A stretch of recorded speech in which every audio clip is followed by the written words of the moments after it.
কিভাবে বুঝবো যে তিনি আমাদেরকে পছন্দ করেন, ভালোবাসেন? এটা বোঝার কিছু সিস্টেম আছে। এক নম্বর সিস্টেম হচ্ছে আপনি জাস্ট দেখুন যে আপনি নিজেকে কোন কাজে ব্যস্ত রেখেছেন। আপনি আপনাকে কোন কাজে ব্যস্ত রেখেছেন, আপনার লাইফস্টাইলের দিকে তাকান, লুক অ্যাট ইউর লাইফস্টাইল, আপনি নিজেই বুঝে যাবেন। আপনি যদি দেখেন যে না, আপনার ভালো ভালো কাজে আপনার ব্যস্ততা, আপনার এঙ্গেজমেন্ট ভালো লোকদের সাথে, আপনার সার্কেলটা ভেরি গুড সার্কেল, ভালো কাজে আপনার মন টানে, আপনি ভালো কাজ করেন, যদি আপনার কার্যক্রম এরকম হয়, তাহলে বুঝে নেবেন আল্লাহ তাআলা আপনাদেরকে ভালোবাসেন। আলহামদুলিল্লাহ। আর যদি দেখেন না, যত আকাম কুকাম আছে ওইটার সবার আগে আপনি, যেই কাজে আল্লাহর ক্রোধ আসে, আল্লাহ রাগ হয়ে যান, যেই কাজ ইসলামে করার নিষেধ, যেটাতে তার অসন্তুষ্টি, ওই কাজে আপনার এঙ্গেজমেন্ট, ইনভলভমেন্ট, আপনার সার্কেল গুলাও এরকম, তাহলে বুঝে নিবেন আল্লাহ ভালোবাসা, এই মহা সৌভাগ্য আপনার কপালে জোটে নাই। তাহলে এটা হচ্ছে একটা সিস্টেম। আল্লাহ আপনাকে ভালোবাসেন কিনা এভাবে বুঝবেন যে আপনি নিজেকে কোন কাজে ব্যস্ত রেখেছেন, একটু দেখুন, আপনি মিলাতে পারবেন। দুই নাম্বার পদ্ধতি হচ্ছে এটা বোঝার যে তিনি আমাকে ভালোবাসেন কিনা, সেটা হচ্ছে পৃথিবীবাসী আপনাকে ভালোবাসে কিনা, এটা একটু দেখেন। এই পৃথিবীর ভালো মানুষগুলোর কাছে আপনার একটা গ্রহণযোগ্যতা আছে কিনা, এটা দেখেন। এটা দেখলে আপনি বুঝতে পারবেন।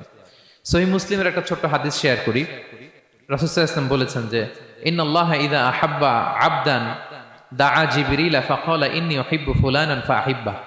আল্লাহ তাআলা যখন কোনো বান্দাকে ভালোবাসে, তখন তিনি জিবরাইলকে ডেকে বলেন, হে জিবরাইল, আমি আমার এই বান্দাকে ভালোবাসি, তুমিও তারে ভালোবাসো। ফায়ুহিব্বুহু জিবরিল, জিবরাইল আলাইহিস সালাম তারে ভালোবাসতে শুরু করে। শুধু এখানেই না, সুম্মা ইউনাদি ফিস সামা, তারপরে তিনি আকাশে একটা অ্যানাউন্সমেন্ট করেন। ফায়াকুল, তিনি বলেন যে ইন্নাল্লাহা ইউহিব্বু ফুলানান ফাআহিব্বু, ও আকাশবাসীরা, ও ফেরেশতারা, আল্লাহ তাআলা তার এই বান্দাকে ভালোবাসে, তোমরা সবাই তারে ভালোবাসো।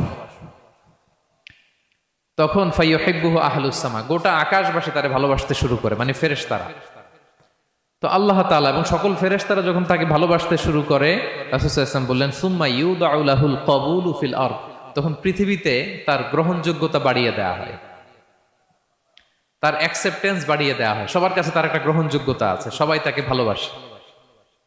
এটা হচ্ছে একটা পদ্ধতি যে আল্লাহ তাআলা আপনাকে ভালোবাসে কিনা আপনি নিজেই বুঝবেন, যে পৃথিবীবাসী আপনাকে ভালোবাসে কিনা, আপনার কলিগরা আপনাকে ভালোবাসে কিনা, আপনার বন্ধুরা আপনাকে ভালোবাসে কিনা, আপনার নেইবররা আপনাকে ভালোবাসে কিনা, পৃথিবীর ভালো মানুষগুলোর কাছে আপনার গ্রহণযোগ্যতা আছে কিনা। যদি থাকে, বুঝবেন আল্লাহ তাআলা আপনাকে ভালোবাসেন। ঠিক কিনা? আল্লাহ তাআলা আমাদেরকে যেন ওই কাতারে শামিল করেন। আমরা